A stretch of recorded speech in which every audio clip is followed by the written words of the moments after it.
The following podcast has been brought to you by Banter Club.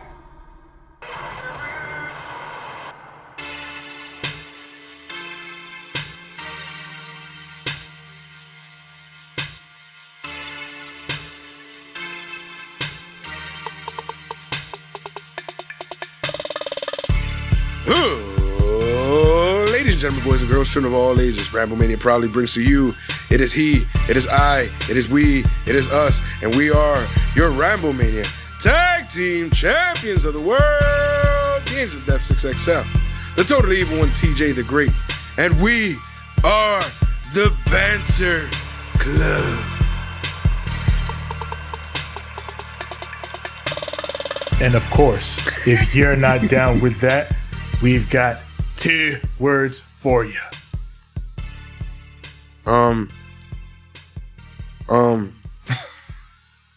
Nightmare Express. God damn it.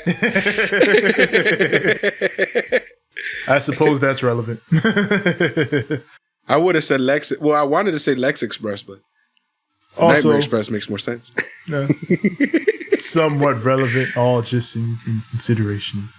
But owing to the fact that tonight we are here to talk AEW Dynamite, as we are wont to do. It is the only show standing on Wednesday nights. Yes, sir, because we're lighting the fuse. And we're bringing the boom. It's Dynamite. Yes, sir. And it finally dipped below 1 million this week. Oh. The ratings. As was expected, because President Biden did his first 100-day speech, his address last night. Yes. So, of course, usually when the president speaks, the country listens. So. Man, I'm from the hood, bro. My only president is me. and the ones in my wallet. Yes. But nonetheless, they were 889,000, which, all things considered, is not terrible. And they still held south. They were still top 10 in the demo. They did NXT numbers. Basically. But next week is Blood and Guts, so I presume, and no Biden Yes, to be sir. speaking, so it'll be back Yes, up. sir. Blood and or guts. See, I would have used blood and guts, but I'm saving that for next week. Oh, Yes. man. But, Tevin, I can't seem to find it. Where is it? gotta find it. It's somewhere around here.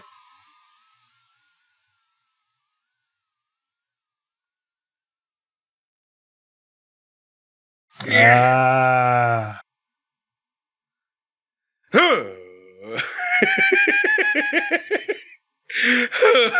I feel bad for the people listening to the audio. They have no idea what the fuck I'm doing.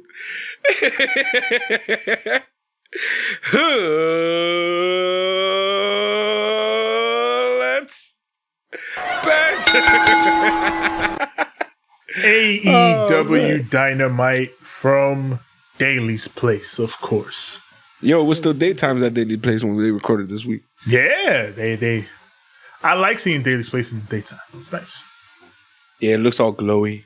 Yeah, It makes you feel like you're at some park or some shit. yeah, like a theme park or something. Yeah.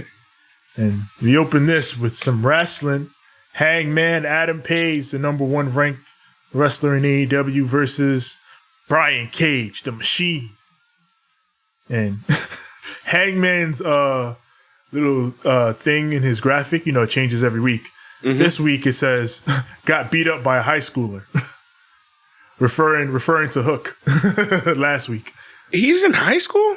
No. I was like, damn, I was like, Hook a grown-ass man. You may not look it, but Hook is a grown-ass man. that's why, see, he looks so off that even I was like, wait, is he?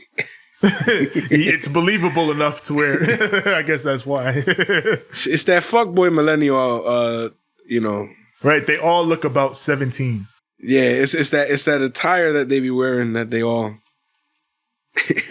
rip off each other. This is coming from a guy who hangs out with a whole bunch of other people who wear black shirts with wrestlers on them.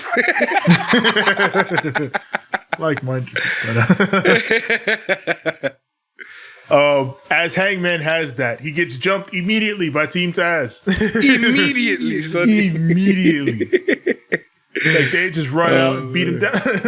JR is like, because Taz joins commentary, of course. Mm-hmm. And JR is like, Taz, why would you condone this? And Taz is like, because Hangman's a rotten bastard.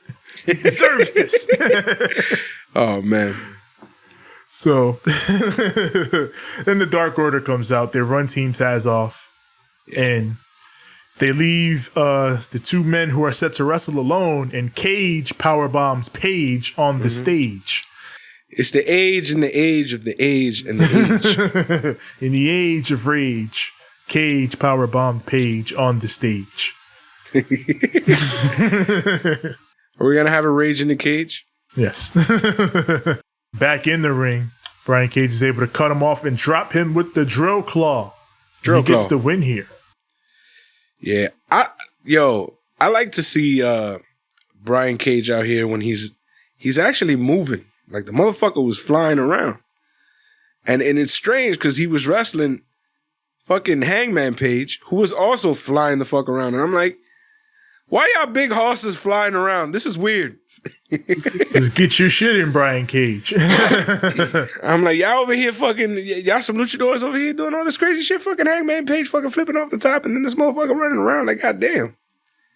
I'm thinking Cage it was going to be with the luchadors? I know, but I'm thinking over here it's going to be Lariato, versus Lariato, and these motherfuckers was not. They was fucking literally flying around and doing all sorts of weird shit that I didn't expect them to do. Yeah.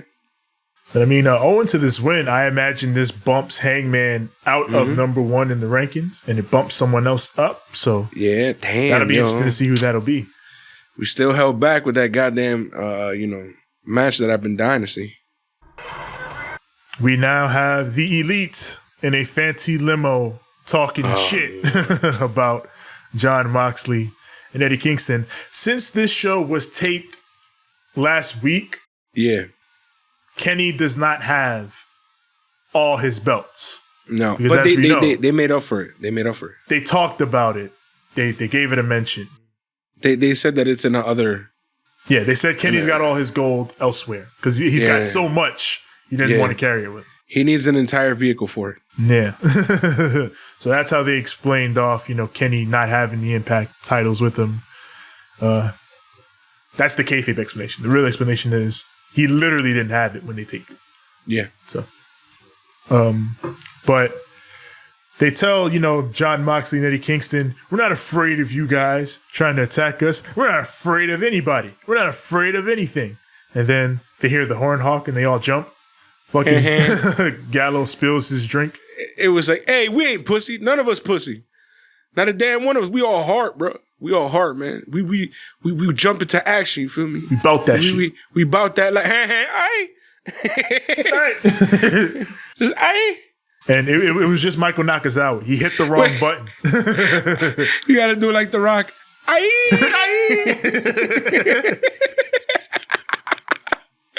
Oh, God damn it, Rock. But yeah, the Elite is shook at Mox and King. But they don't have to deal with them just yet. Right now, the Young Bucks have to deal with the Sydal brothers in a tag team championship eliminator match. Heat Watch. They're wearing a pair of, I believe, what they look like fucking Jordan 10s. Yes. They were 10s. They were fruity as fuck. Yeah. It's like they were white with like this little like black trim, like, on the sides where usually, it'll be like white or whatever other color is accented on the shoe. But then on the bottom of the shoe was like super duper hot pink. Yeah. And I was like, all right. And they were practicing their super kicks when they came out. Yeah. So I guess those are some rare shits that are, again, designed to get sneakerhead heat. Yeah, and somebody somewhere is going to correct somebody and be like, hey, those are fake. Those don't exist in canon. Yeah, some shit. No, those are not regular 10s. Those are mixed 10s. Yeah, some shit like that. Man, shut the... It's a gimmick. The Bucks, though, they are absolutely full-on douchebags now. Like, Yep. fucking Matt Sydal has Nick in a headlock, and Nick is yelling over at Brandon Cutler, Brandon, help me. Get me out of this, Brandon. He can't help you. He's like, bro, I would fucking make you lose the match. Like, no. Brandon, get me out of here. And isn't his face fucked up? Yeah, he's got a face mask on. And then, per BTE this week, they apologized. They apologized to him. They're like, you know what? We kind of treated you like crap lately. We're sorry. We wanna, make it up to you. So they gave him a jacket. It's like, you know what? We're putting you in the squad for real this time. You're officially in the squad. And Brandon's like, I'm in the elite finally for real. And they're like, yeah, you're the elite. You're the elite's young boy, right? And the jacket says "young boy" on the back. He's wearing it at ringside during this match. So he is the Young Bucks' young boy now. You imagine they're like, we need to give you a. You need a title. We all have gold. You need to have gold too. And out of the blue of the sky, they have a fucking light heavyweight or cruiserweight title pop up. Right. And then that's the belt that he gets. Yeah. And at first, his run will be like an absolute lull, like a absolute trope. But then after a while, he actually starts defending it and doing great, a la Mankind when they gave him the hardcore belt. He makes it matter. Exactly. And then watch that shit become some shit. Matt and Nick do a swap for some reason, but they're not twins. I mean, if you're looking real quick, you won't remember who's who or what happened. Yeah, but then the second happens, and you look and you're like, oh no, that's Nick and that's Matt. Well, here's the thing: I smoke a lot of weed, right?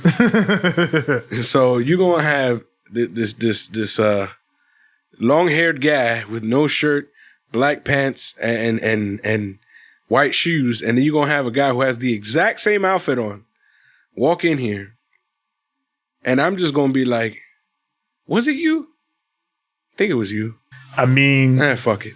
I mean, considering this was Rick Knox, who has reffed 1,000 Young Bucks matches, Rick Knox can tell the Young Bucks apart. And even Excalibur is like, damn it. What? So if Excalibur don't know what the fuck is going on, I'm calling this a miss. Eek. I don't know what this spot was, but I don't think it worked. All I know is that Jericho's in the back. Yeah, like, yeah, at this point, like, Jericho definitely got to yell at him for this one. What the fuck are you doing with your referees? But apart from that, it's like that one super weird spot was weird, but other than that, I really like this match. The Side Dolls had a great comeback. Like, Matt had this sliding crucifix pin that got a 2.999. Tony was like, he beat him. And Don Callis was like, no, he did it. But it was really close. It was a good near fall. But I like when I think it was it Matt or was it Nick? Even I'm now the confused. finish. There was a part where I think it was Matt when he do a split. The finish. Yo, this motherfucker just Johnny Cage this shit. Yes, Mike gets the hot tag and he's running wild, but then Matt comes in. It was Matt. And he hits the Johnny Cage. He literally hits the Johnny Cage low. Oh! And then he holds it. Man, looks right at the camera like, That was a 3-star match with a 5-star finish. That was fucking fantastic. Just ding. Hold it. And then the ref ain't see that shit either. Yeah. But that one made sense because the way the Bucks set it up was perfect. Like, Nick ran right over in front of Knox as it was happening. Like, that one I won't blame them for. But the twin magic, not twin magic, what the fuck was that? that was Jericho in the back going, what the fuck are you doing with your face. That's what the fuck that was. Yeah, but the finish was fine. I didn't have a problem with the finish. That shit made me laugh. It was very cartoony. It was very video gamey, very Mortal Kombat. Since Mortal Kombat just came out, I see you. Yeah.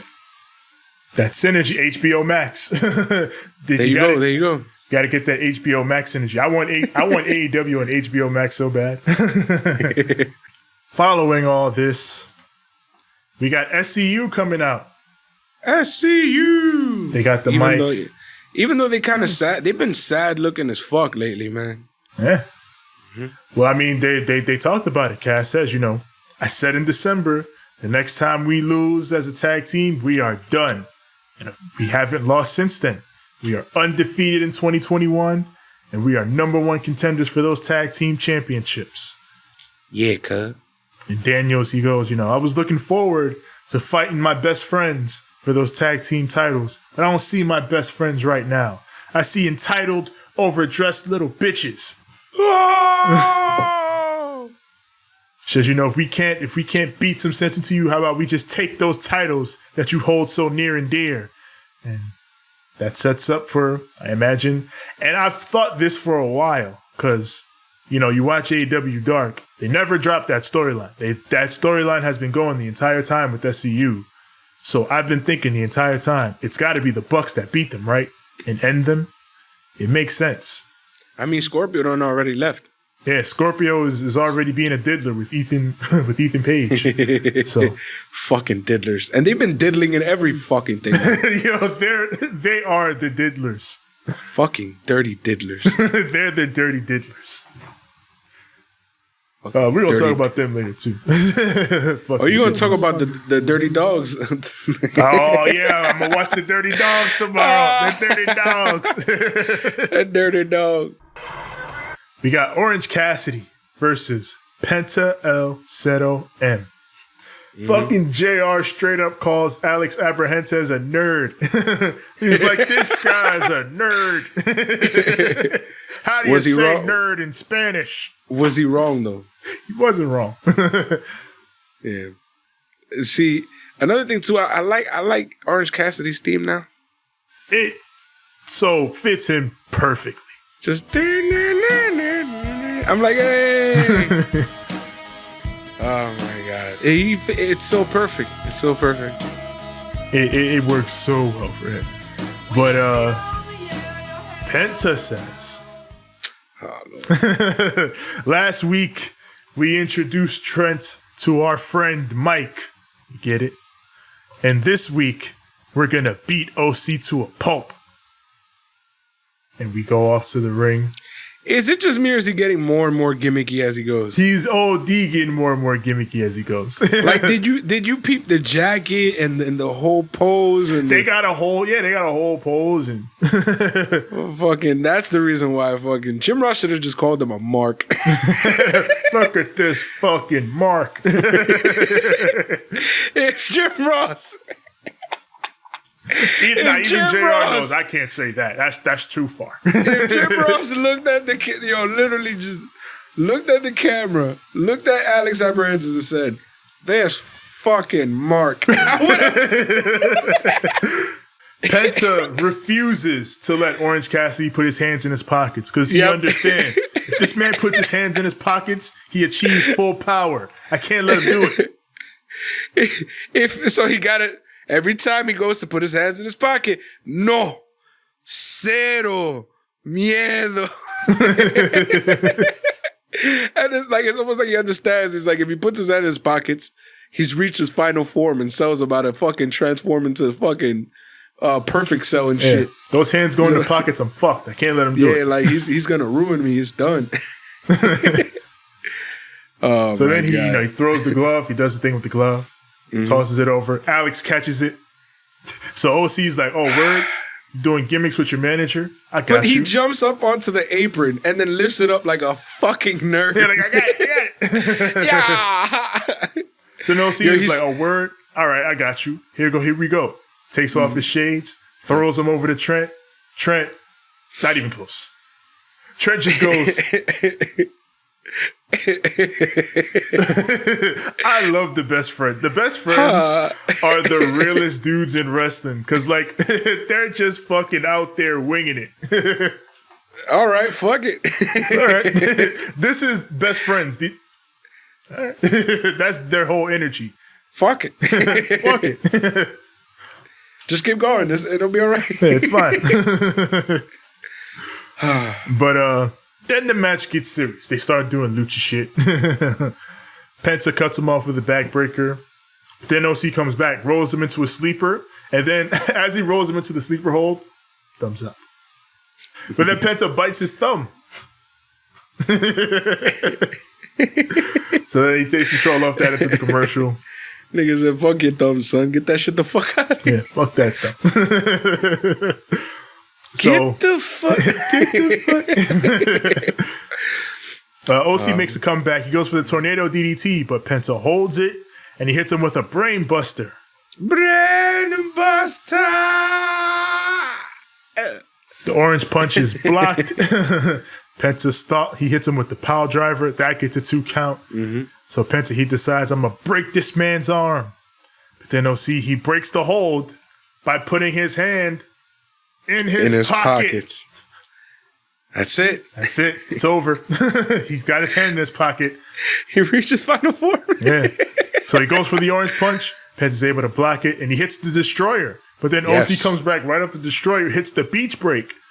And he goes for the cover, but then Penta, I guess he slips out and slips his shoulder up. So Bryce is like, no, shoulder up. He escaped. So then OC hits another big comeback, and then Alex comes in. He's like, hey, no, wait, listen, Orange. If you think what I said about Trent's mom was bad, wait till you hear what I... But then Orange is like, no. Yeah. No. Shut the fuck up. Get the fuck... Get the fuck... He pulls him in the ring, but then Bryce is distracted, and turnabout is fair play. So Trent passes off the mic to Orange, and he hits the orange punch with the mic, and Orange gets the win. That's it. Oh wait, and then fucking Trent goes and puts his glasses back on. Yeah. he goes and grabs Orange Cassidy's glasses, just puts them on. I'm like, hey, you're good. Yeah, you're good. Right. You see, I got it anyways. You'll see. Yeah. Yo, can I ask you a question? So when Trent comes out normally, right? Because I've been watching Dark. He comes out to the burr, burr, burr, burr, burr, burr, burr. And then I realized that now Chuck also comes out to her. But then why does Statlander come out to? Because she's Orange Cassidy's girl. Why didn't I know this? I mean, they don't say it on TV, but on BTE, that's his girl. On TV, it's just like, she hanging out with the best friends. They're all friends. Yeah, but on BTE, it's just Orange and Chris doing this shit the whole time. We got Tony Schiavone with Dr. Britt Baker, DMD, who again notes that she is number 1 in what is now the logical, fair, and balanced ranking system. All that shit she was talking before. Yeah. Now that she's number 1. The ranking system is trash. Yeah. You're the number 1. Oh, word? Oh, let me just, This beautiful, logical, wonderful ranking system that we have here. Cool. Yeah, she, you know, like again, she tells Sheeta she's coming for her. She's going to take that title, take her place atop the division. And now we have the parlay between the Inner Circle and the Pinnacle. And Tony Schiavone with that goddamn man earring that makes no sense on him because it's like Schiavone is in the ring. He got his earring on. Both these squads come out with security details. Yeah. The Pinnacle's guys just like they all walk out. Then the Inner Circle, they have motorcycle guys. Hell yeah. They must have been hanging out with the Rough Riders. You know what I'm saying? If y'all know, y'all seen DMX's memorial service, which is fucking beautiful.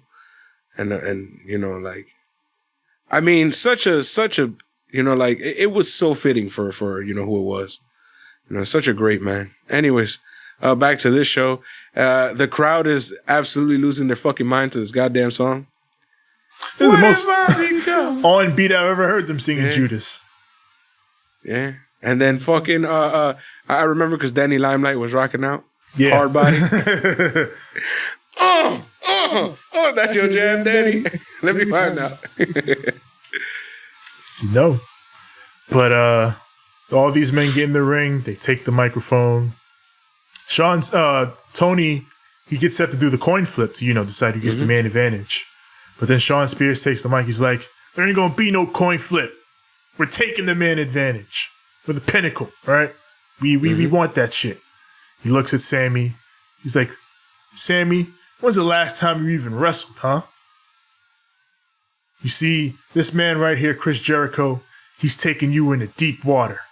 And I'm the one who's going to stomp on your head and drown you. You know, and then Sammy takes the mic and he's like, I don't believe you.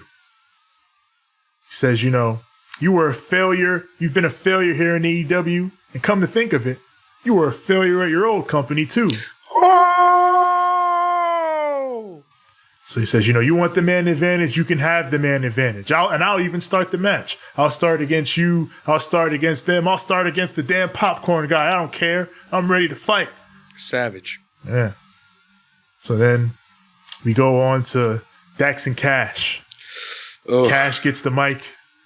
He looks at Santana and Ortiz. He says, if you bring these versions of Santana and Ortiz to Blood and Guts, these soft Jericho lackey versions, we're going to end you two. And then Dax gets the mic. He says, you know, I know you two got families at home, lovely wives and kids. And as soon as he looks over at Santana and says, I know you got a daughter at home, Santana's like, watch your mouth. You know, through all that, Ortiz, he steps back. He's like, don't let them get to you. You know what they're trying to do. You're not going to let them get a rise out of us. So Santana, 7 days. 7 days until y'all locked in a cage with us. Y'all ever been locked up? Because we have. In 7 days, I'm going to let my hands do the talking. Drops the mic. Shit. So then we go on to Jeff. Jeff. Nah, Jeff. I gotta be frank. I love you, MJF. Yeah. There's another one of those times. Get going with the promo, bro. Like, yeah. Yo, Jericho ended up eating him anyways. All this heat between FTR and P&P, all this heat between Sammy Guevara and Shawn Spears, of all people, to start the promo. And I feel you, MJF. You're the promo guy. You set it up. You got to talk your shit. You got to lay out the story, but get there, my nigga. God damn it. Get there. That's because not for nothing. Like the whole time, I felt like, yo, Jericho ate your ass.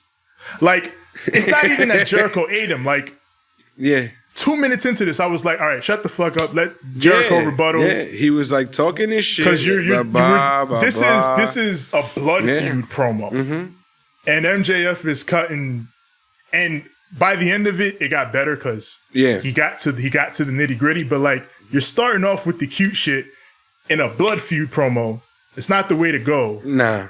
And you're taking too long. I feel like literally everybody in this promo except MJF handled the stakes of the situation perfectly. Like Shawn Spears came in and said it. Sammy came in and said it.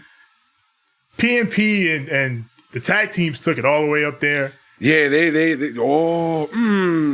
fucking Santana with those 7 days, my man. Yeah, and then Jericho ended it perfectly. And I'm not trying to shit on MJF because I thought his promo was good too, but it's exactly what Jericho said. It's too much theatrical. Get to it. Yeah. You're doing too much of this whole, like, it's usually that thing that I call those guys who are trying to cut a promo versus those guys who are cutting a promo. You feel me? I will come out here and be long-winded and set up the beginning, and then I'm gonna bring it over here, and then I'm gonna add to the story, and then I'm gonna hit you with the line at the end. And no, nigga, like fucking Jericho came out and fucking smoked you, son. Like, we are blood and guts. We about to handle you, son. When we get to blood and guts, you're smoked, my man. And like MJF's actual point, I liked. Because his actual point in his promo was, you are one of the greatest of all time, Chris Jericho. And without you, there is no AEW. I will never take that away from you. You are the man. You are the man that helped start everything that's going on here. But I look at you and I see that it's taken a lot out of you to perform at this level every week. You got bloodshot eyes. I like the whole thing about you got bloodshot eyes. It's taking you got to hit a home run every single week. This is when he starts getting to it. Mm-hmm. And you're not going to be able to keep it up forever. And come blood and guts, I'm going to take your spot. And then Jericho comes back, says, you talked about how when I was 25, I was curtain jerking on WCW Worldwide. And you're damn right I was curtain jerking on WCW Worldwide. What you didn't mention is that before that, I main evented all around the world. In Mexico, Japan, and Germany, all places where I learned respect, where I learned all the tools that I needed to get on top and stay on top. Mm-hmm. He says, you want to talk about blood and guts, you want to talk about family. This is blood and guts. This is my family. This man, Jake Hager, I want to know what the fuck this story is. Because he said this man had my back over an assassination attempt in Abu Dhabi in 2012. What? Yeah. I mean, I know, but I'm saying, like, in my head, I was like, when? Yeah, what? I was like, wait, what? Vince, do you know about this? Man. So, I want to know what that story is. But, he talks about them. He says, Santana and Ortiz, how dare you call these men lackeys? These two are some of the toughest, roughest, most baddest individual men in this business, and they scratch and clawed to get their way to the top here, and I owe them for that. Facts. He says, Sammy Guevara, I brought this man here into the inner circle, into AEW, and you got him out of the inner circle, but I'm never going to allow you to do it again. And blood and guts, if you want our spot, you're going to have to kill us to take it. Damn right. Let's go, Jericho. Let's go. It was like... Fucking go, Jericho. And he did it damn near effortlessly. Mm-hmm. It was almost like he looked at everything we just talked about with MJF and was like, no, I'm going to show you how to do this right now. This is how you promote the match, the Blood Feud match. And he did it. And he smoked him. He smoked him. It is what it is. My man just came up there. MJF was talking all his boring, long, drawn-out bullshit. And Jericho said, nah, motherfucker, this is what it is. This nigga got my back. These motherfuckers is tough as shit. And you got this motherfucker out, but don't worry, I'm going to make sure that'll never happen again. And we going to spank each and every last one of y'all when we get there. This is blood and guts. We are blood and guts. You want to throw hands? If I wasn't proud, then I wouldn't be powerful, motherfucker. And then, here's where I think the show's pacing got thrown off. Because we get to the end here, and they come in and cut Jericho off, but Jericho's like, no, you're not cutting off my promo. And he goes for like another minute or so. Mm-hmm. And I think that is what juked the pace of the show. Because everything seemed like 30 seconds rushed. Mm-hmm. And if you look at this promo, Jericho went 30 seconds to a minute over. So that's probably what it was that threw the pacing of the show off. Jericho went long on the parlay promo. And shit, MJF probably went fucking long too. I don't know if that's true, but I wouldn't be shocked. Yeah, that felt mad stretched out and boring. Yeah, but since the parlay went a little longer than they may have expected, I think it threw off the pace of the show. We go to Team Taz, and per Cage's victory, Team Taz, we just beat the number one wrestler in AEW, and now Team Taz is number one, brother. And Christian Cage walks in, and, Taz, he tells him, you're going to have to deal with more of our guys. You may have gotten that win over Powerhouse Hobbs. We're still coming for you, Christian. And Christian is like, you know what? Let's talk about this, Taz. You used to be one of the baddest guys on the planet. You used to talk a big game and you used to back it up. Mm-hmm. But now, you still talk a big game, but the other part, not so much. So you surrounded yourself with some of the baddest, most talented young prospects in AEW. I see what you're doing. And then you look at a guy like me, who's everything you wish you could be. Someone who was retired for 7 years, but managed to come back. You mean a blue dot? Hey. So Christian is like, you wish you could come back to the ring like I could and back up all your words, but you can't. And he says, I'm not going to be another one of those guys that you leech off of. I don't believe in win or lose. I believe in win or learn. And last week, Hobbs learned in the ring with me. Just like Ricky Starks is going to learn if he gets in the ring with me. And eventually, all these guys may learn that you don't have anything to offer them. And they're going to leave you. He walks off and leaves Taz sitting there. We got Penelope Ford versus Chris Statlander. Mm-hmm. Boopy versus Boopier. Boopy versus Boopier. So they brawl early on. Penelope goes for the big knee, but Stat plants her with a power slam and takes control. And then... and this is where everything makes sense, by the way, because she came out with none other than... Yes. And I'm like, So it was two fuckboys and their girlfriends.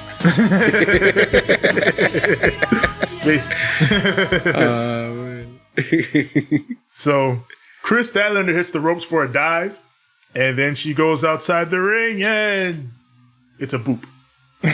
She boops. Boop.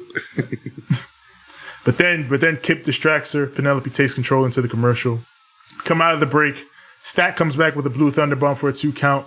Penelope comes back. She hits a blockbuster. Well, she goes for a blockbuster, but she didn't get all of it. So it was a little sad. Yeah. and I'm just gonna land on you, not around you. But then Chris Statlander levels with her, and she goes for the solar eclipse, but she didn't get all of that either. So that gets a 2 count. So then they do what you do in a situation like that, and you slow it down, brother. You come back to it. And then they got the match back, of course. And then Stat's able to stack her up one more time with the solar eclipse and actually land it. And she gets the 3 count. And then post-match, she boops the defeated body of Penelope Ford. Yep. the dead. And this entire time, my whole head was like, where the fuck is Miro? See, I was also thinking this, because as soon as I saw Kip Sabian run out, I was like, I'm like, oh, nah. You walked out here, Kip. Miro gonna kill you. I just turned into Kane, like just... Like, nigga, how the fuck are you out here and you alive? Right? How has he not seen you yet and killed you already? Have you seen how crazy his promos have been getting? This motherfucker's a psycho. How are you not dead right now? Right? We will see in due time. Yo, shut up. To hype our main event tonight, they gave my boy 10 a video package. Mm-hmm. They talk about, how 10 was personally handpicked by Brody Lee to be a part of the Dark Order. And they show video of him. Yeah. Him and -1, of course, how much it would mean for 10 to get that title that he said, that same title that Brody held. And as someone who Brody believed in, would want to honor his memory and get that belt back. So, a nice video package. My heart. Yeah. We go to the Nightmare Family versus The Factory. Oh my God. QT stole Cody's bus, apparently. So apparently, I don't know when this happened, but the Nightmare Family got their own Lex Express. No, I've seen their bus. But I have not seen it. And they got a Lex Express? It's been on Dynamite like maybe once or twice. I don't remember this shit. Yeah, like once or twice in a year and a half. So, yeah. All right, so I'm gonna tell you like this. I wonder if they're gonna go. Well, if the plan was to go from town to town to town with this motherfucker, were they gonna do the whole Lex run with Cody? Maybe. Fucking. And I guess now, since they're here, QT, just paint it and use it. What's the song? What was it? I'll be your hero. Remember? God damn. Y'all kids is too young to understand half of this shit. Right, it's an older cut. Yeah. But QT has stolen Cody's bus and spray painted it with factory shit. And then the Nightmare family hits the ring and it's a big brawl around ringside before things get back in control inside the ring, in which the factory takes control. But then Dustin, of course, gets a power slam out of the break, gets the hot tag to Big Shotty Lee Johnson, who's running wild. He hits the Blue Thunder Bomb for a 2 count. A lot of Blue Thunder Bombs tonight, yeah. Then, he follows it up with a corkscrew over the top rope. But then, he's running wild. He's putting in work. But then he gets hit with that deadly body shot from Anthony Ogogo. That gunshot of a hand that he has all of a sudden. Yeah, and then he hits Billy Gunn with it too. Roman Reigns would be shook. Yeah. Superman punch. What? No. This man, Anthony Ogogo. Can you imagine they go to do fucking Superman punch versus Anthony Ogogo punch in midair, and then you just hear clink, and you see sparks fly off their hands and shit. Anime shit. Yeah, fucking, and they fly each one to each other side, and Yeah, right? An impressive attack. Nani. Nani. I got it. Is Anthony Ogogo the most powerful man in AEW? It seems like it. Who else Tribal is chief shit? Yeah, who else is murking people with one punch? One Punch Man over here. Yeah, One Punch Man, Saitama. So post match, the beat down continues, but then the Gun Club runs out, and they send QT running up the ramp and out of the stage, and then they start brawling with Solo and Camarado, and they brawl out into the crowd, and then QT he runs back to the bus. He's going to get on the bus and get out of Dodge. But what he doesn't realize is that someone is on the bus. Yeah, so this is what got me out of it a bit. Somebody was actually in the bus. And fucking, was it Schiavone or Excalibur who, one of the two, somebody saw him on inside. Who is that inside? What is that inside? You can see somebody. You can ODC because he's just there yeah, and I'm like, yo, this shit is mad hotbox. Why would you even keep walking to the door? Right? Because obviously Cody was there waiting for QT to open the door so he can attack him. But, so, why don't you just sit at the back by the driver's seat or something? Yeah, make it seem, and then when QT opens the door, you can just and some fries, motherfucker. Yeah, that would have made it better. Imagine you think nobody's on the bus, then QT opens the door. Oh shit, it's Cody. that would have been awesome. That would have, and it would have been a better visual. It was, I don't know, something. What the fuck happened there? Then, so Cody gets out. He's beating QT up. QT tries to escape. He climbs up the bus. Yep. So Cody chases him up the bus. But then Aubrey Edwards also chases them up the bus. How the fuck did she get up there? Yeah, QT climbs, and then Cody climbs, and then the camera cuts away, and then it cuts back, and Aubrey's there.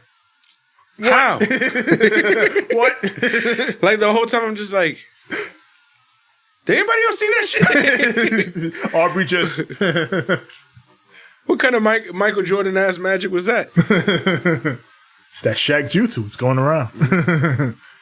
So then, Cody puts on the figure 4, and QT is I guess that was it. Yeah, it goes back to that thing. If I put you in the figure 4, I'm gonna break it. This time he ain't break it.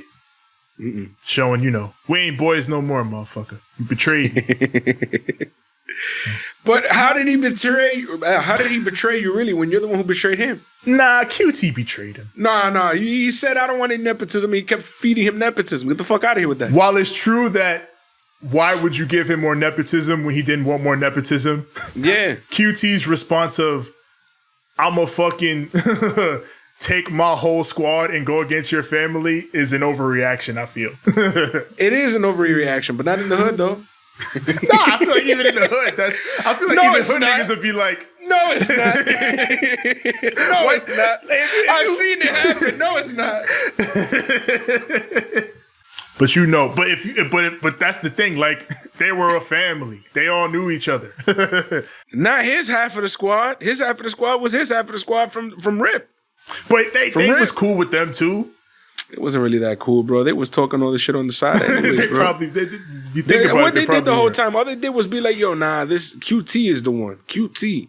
QT And that, Lil homie who forgot to thank QT. Look where he ended up. He ain't with the gang. yeah, big shotty. You know what I'm saying? All I have to say is, yo, if you don't believe this shit what happened in the hood, look what happened with Terror Squad. But that's what I'm saying is petty ass hood beef. It is, but that's what I'm saying. It's true. It would happen just like this in the hood because it's petty shit. That's why you need to. You can't even get the OGs because the OGs are acting like dickheads right now. Never mind. Yeah. Right? Yeah. The OGs are also like usually when the two dudes are acting like dickheads, the OGs would be the one to sit them down like, nah, that's fucking stupid. Y'all gonna hash this shit out? But that's exactly what happened with Terror Squad. What OG was there? They were the OGs. That's what I mean. The OGs were the niggas acting stupid. So if the OGs are the niggas acting stupid, you can't do anything. Then who do you get, bro? You can't That's go it. to nobody.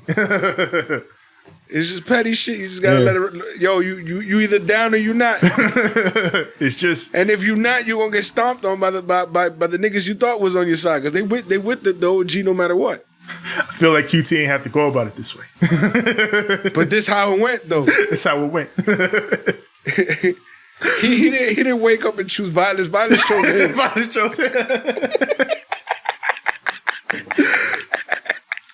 So we go to the back. Kip Sabian enters his locker room. And who should be waiting for him but Miro? Thank you, God. See, Because I was gonna lose my mind if this didn't happen. I knew they weren't gonna forget though. If they would have forgot, I'd have been on their ass about it. But I knew they wouldn't forget. I knew. I would have been either that or I would have been like, where the fuck was Miro? Something happened with Miro. But the weird thing is after he murdered him, he kind of like coddles him like a baby. It's like, I forgive you. I forgive you. It's okay. And then he walks away. It's He's okay. like, good talk. Kills him. And he hugs him. He goes, I forgive you, my friend. I forgive you. Okay, goodbye. But in Miro's twisted mind, the whole time during all the promos, he was telling Kip, yo, Kip, I just want to talk to you. Yeah. Answer my calls. Yeah. So I guess this was his way of talking to him. And he still thinks they're boys.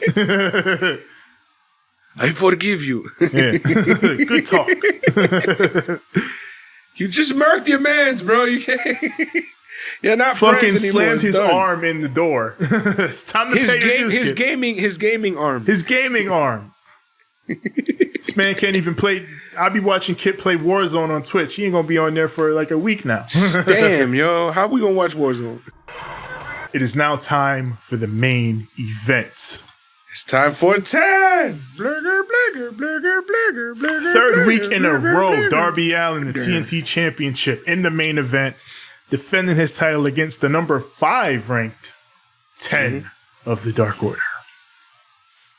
So, again, Darby, his storytelling ability, especially within the pocket of one match, is fantastic. Like, in this one, he knows he's undersized and underpowered against 10. Like, all right, this dude way bigger than me. It's tough.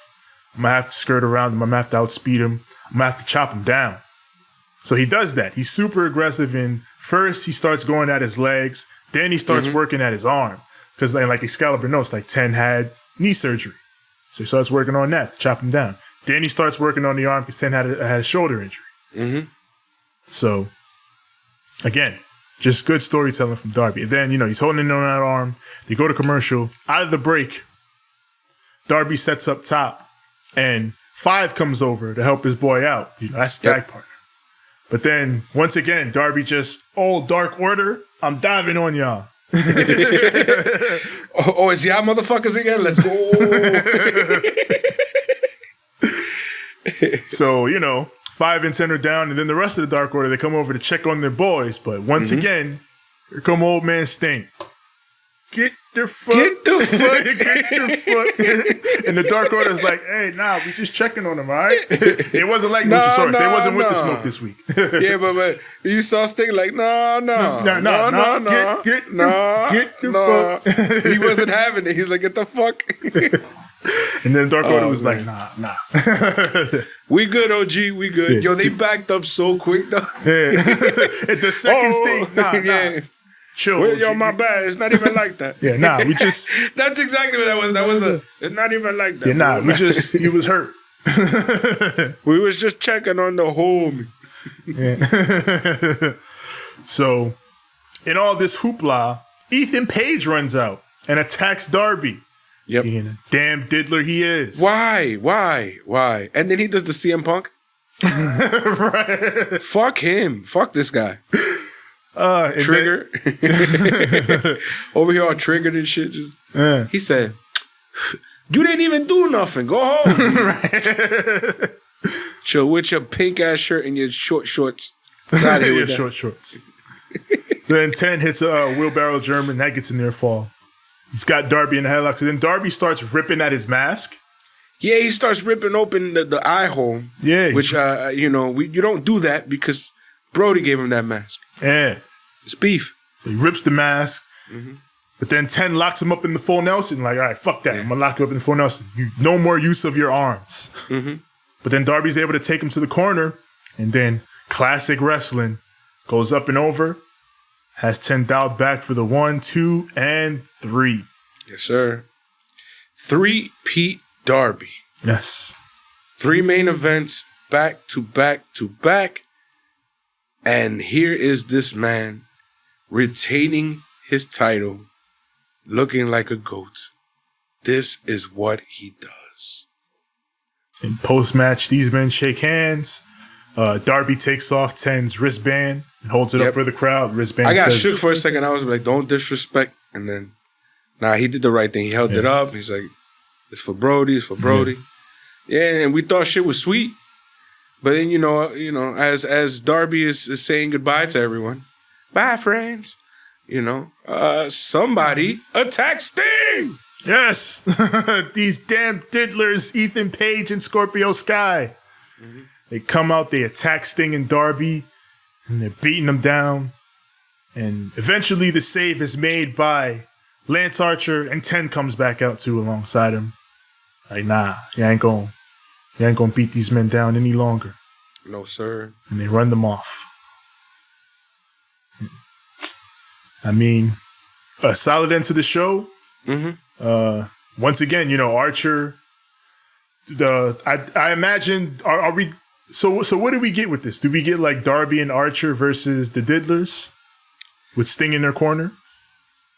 I'm guessing, but then what's good with Jake? I guess Sting and Jake are the managers, and that plays off their old school beef. You know what would be cool? If Jake turns on Archer. And becomes the Diddlers manager. Yeah. Like, you're out here messing with the Stinger. I'm going to go rock with the Diddlers. And it was like, and then they'll reveal that it was like a whole plan from like 1975. And they had some Don Callis shit. Yeah, so, like, nigga. They be doing that shit perfect, though. That's some shit that would only happen to Sting. I've been waiting 25 years for this plan to get you back, Sting. Remember the time that I told you to stop howling at the moon, that the moon would only reply with a glimmer, and that glimmer in that eye made me see the bitch in you. And you know, once they say bitch is beef. Always. I'm a bitch. Oh, what? That's how you feeling? Then it's beef. Wrestling in the hood are not too different. Oh, man. I mean, I would love to see a nice little squad, a little bit. You know, Sting's little flock. Just a little bit. Just them two. And I don't want it to last too long. I don't want it to overstay its welcome. I want it to be like a quick little thing and we out. I think, I do think like the ultimate aim of this thing is like, it's a respectful thing. Like Archer turns out to respect Sting and they do the little flock thing. But then like Archer and Darby have a match and it's a respectful match or whatever. Yeah. But then, you know, that's how that goes. Yeah. Just a quick little, quick little story. Yeah. I don't mind that with that. Yeah. 3-Pete Darby, yo, that's crazy. Yeah.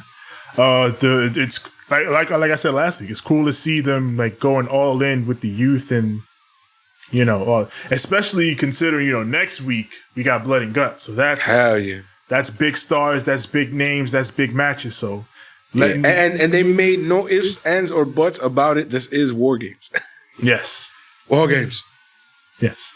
It is War Games in everything but name, because they literally can't use the name, but it's War Games. And NXT, the other show owns it too. That was Dynamite. Yes, sir, it was. It was a good show. It just, after that whole, it started off like really, it made sense for a little bit, and then it was just like a lot of, throw this here, throw this there, throw this here, throw this there. Yeah. It was just a little off. It was like, usually like when Dynamite has that crazy fast pacing, like sometimes they like knock it out of the park and the show goes fucking crazy and it's the fastest 2 hours you've ever seen. But then sometimes shit be janky. This was one of those weeks where like, it was mostly good, but shit was a little janky. Shit was alright, B. It was shit got a little janky here and there. Yeah, it was alright, B. I still want an explanation on that twin magic, whatever the fuck the Young Bucks did, because I don't understand that. They're the Bella twins, bro. They don't look alike. But they wearing the same shit. I could see how it could happen. I don't know. Yeah, but Rick Knox know what they look like. Yeah, but they was wearing a whole bunch of fuck this shit this time around, you know? A whole bunch of extra fuck shit. Yeah. This was our AEW Dynamite review. It was kind of fun. It was a little weird. It went here and there. It had peaks and valleys. It was beautiful. But with all that being said, I would like you to let these tell the young people. I love the young people. Where to find us. Yeah, you already know where to find us. Find us on Instagram at Ramblemania Show and at Banter Club Podcast. Find us on Twitter at Ramblemania, Facebook.com/Ramblemania Show. Also find the group there, Ramblemania Show's Banter Club, where we and the other podcasts we associate with post all our goings on and all the shit that is going down. As far as audio, we are everywhere audio is found. It's Apple Podcasts, Google Podcasts, Spotify, Stitcher, Anchor, TuneIn, Overcast. Everywhere your podcasts are found, just search Ramblemania Show or Banter Club. As far as the video, of course, right here on YouTube. Search Ramblemania Show or Banter Club, and when you get here, you like our videos, you click subscribe, you click the bell, so that when the new content drops, it goes straight to you. As far as me personally, find me on Instagram at TJ the Great One. That's TJ the GR, the number 8, the number 1, and find me on Twitter at TJ the Great. That's TJ the GR, the number 8. It's as simple as that. TJ the Great.